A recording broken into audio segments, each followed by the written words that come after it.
ভাগ এবং গুণের আগেও আমরা এর কাজ করব।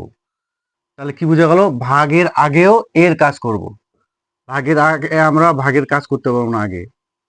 5 যোগ 6 ভাগ এর মানে গুণ, 3 দুগুণে এর মানে কি আছে এখানে? এর মানে আছে তোমার এখানে ইন্টু চিহ্ন আছে।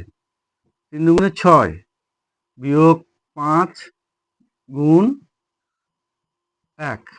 এবার কি করবো? ভাগের কাজ করব। 5 যোগ 6 থেকে 6 ভাগ করলে 1 হবে, বিয়োগ এখানে কত হচ্ছে? 5 গুণ 1 সমান সমান 5 যোগ 1 বিয়োগ 5 একে 5, 5 আর 1 যোগ করলে 6 বিয়োগ 5 সমান সমান 1। এটাই হচ্ছে অ্যান্সার।